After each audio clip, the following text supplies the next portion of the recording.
E aí galera, estou outra vez com o Gen 13 para vocês, né? Essa capa aqui pode ser estranha para algumas pessoas, ainda mais com esse número 2 aqui em cima, né? Mas como eu sempre gosto de destacar, a numeração brasileira é diferente da numeração americana. Essa edição número 2, ela vem logo depois... ela vem antes dessa, já que eu coloquei essa na frente. Essa para nós é o número 8, para eles é número 3 do volume 2, né? O volume 1 para eles é só aquelas 5 primeiras edições, que são a minissérie original Gen 13. E aí entrou essa daqui como a número 1, né? Da revista mensal deles lá, que para nós é a número 7.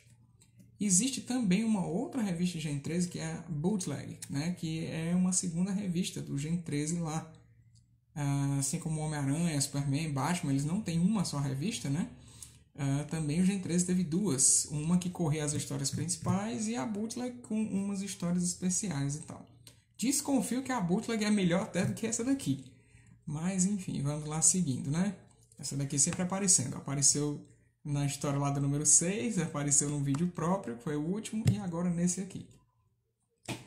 Essa história aqui é curiosa por alguns motivos. Ela saiu no Brasil, só que não saiu nesse formato. Recomendo que vocês deem uma olhadinha lá no amigo Ed Pontes, a revistinha, que ele sempre está postando coisas legais. E ele postou também várias coisas sobre Gen 13, só que ele escreve, né? Eu faço vídeos. Então vejo aqui mais uma diferença dessa edição 2 aqui deles. Para nós, né, seria como que uma edição 7,5 talvez. Essa história saiu na minissérie Tempestade de Fogo, que foi publicada em formatinho, e o Ed Pontes, a revistinha, mostrou lá no Instagram dele, certo? Então, o que ocorreu aqui? Você tem uma capa do Barry Windsor Smith, né, com o vilão aqui da história, e lá as 3 meninas do Gen 13. Imagino eu que o colorista vacilou, eu acho essa mulher aqui muito corpulenta para ser a Roxy é a menorzinha, né? E essa daqui mais fininha, que eu acho que deveria ter sido pintada como a Roxy, né? Apesar do cabelo rebelde combinar mais com a Roxy do que com a Granizo. Então ela é dupla capa, certo? Vamos ver a historinha que trata aqui. Eles estavam no meio de um evento da Wildstorm. A Wildstorm vivia tendo eventos entre os quadrinhos dela, o que complicou a publicação do Gen 13 aqui no Brasil. A Abril pulou histórias, a Globo pulou histórias, então eu quero mostrar para vocês justamente essas histórias saltadas pela gente, certo? Não é o caso dessa daqui. Essa, como eu disse, saiu na minissérie Tempestade de Fogo, né? Que originalmente tinha esse nome aqui, ó, Wildstorm Rising, né? Wildstorm é a parte do Jim Lee na Image, certo? E esse Rising é uma coisa ascendente, né? Ó, já era o capítulo 4. Então saiu em formatinho, né? Com essas cores por computador naquele papel que não combina muito bem. E aí vocês já devem ter visto por lá. Caso não, vejam aqui comigo. Propagandinha. Turnê europeia da Wildstorm. Estamos aqui no ano de 96, né? Que eu me lembro. Aliás, era 96 no Brasil, né? Para eles não era 96, não. Agora para mim tá falhando aqui qual o ano. Mas vamos lá. Aqui a gente tem a primeira aparição do Helmut, que é um inimigo que voltaria a aparecer em outras histórias do Gen 13 que saíram também aqui no Brasil. Ele vem atrás do John Lynch, né? Aqui tem alguns probleminhas. Ó. No texto diz que eles estão na praia de manhã. Aí o colorista acho que não foi comunicado disso e olha aqui o solzão bem amarelo, né? O céu laranja, uma característica muito de pôr do sol. Né? Um errinho aqui, um vacilo deles. Interessante essa página aqui que você pode ver aqui o cara do Green Day, né? Acho que é Billy Joe, e o Kurt Cobain aqui, né? Do Nirvana. Eles com as suas respectivas camisas aí.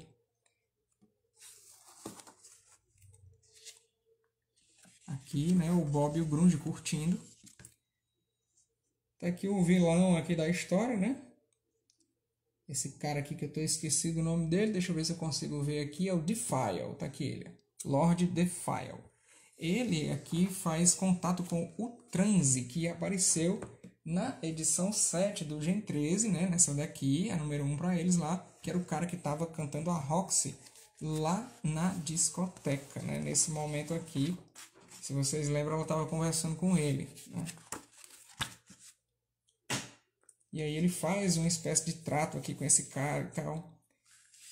lá nas edições 13 e 14 do Gen 13 brasileiro, ele vai explicar qual é a dele na história, né, o transe. Então, o Defile se comunica aqui com o Helmut, que tinha saído aí da cadeia, acho que fugiu, né? E ele é contratado aí para ir atrás do Lynch. E originalmente o Lynch tinha prendido o Helmut, né? Ele quer se vingar. Aqui a gente tem assim mais uma pista, ou talvez a primeira vez que a Granizo assume, né, que é lésbica. Aqui no quadrinho mesmo, né, na frente da galera. Ela fica aqui admirando a Caitlyn, né, e a Roxy tem um pouco de ciúme da Caitlyn, embora goste dela. Porque o Grunge só quer dar bola pra o Fire Shield, né? Gigantona aqui. Aí a Granizo fala aqui nessa parte que ele não poderia dar prazer a ela do jeito que outra mulher poderia. Né? Ele fala assim, assim é que você me entende. Aí a Roxy percebe, né, que ela joga no outro time, digamos assim, e fica meio com nojo e tal. Ela não gostou, né? Se sentiu invadida aqui. Mas o Grunge também não ajuda, né? Chegou aqui e mostrou uma tremenda meleca aqui pra ela, joga ele na piscina. Nessas coisas aqui vocês devem ter visto lá na Tempestade de Fogo. Uma brincadeirinha aqui com a Shi, personagem de um outro autor lá da época, dos anos 90. Surge o Helmut para brigar, né?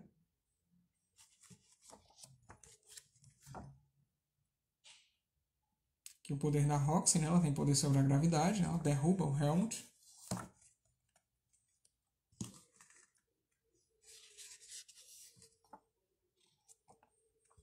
Altas e altas poses aqui, né? E as meninas lutando de biquíni.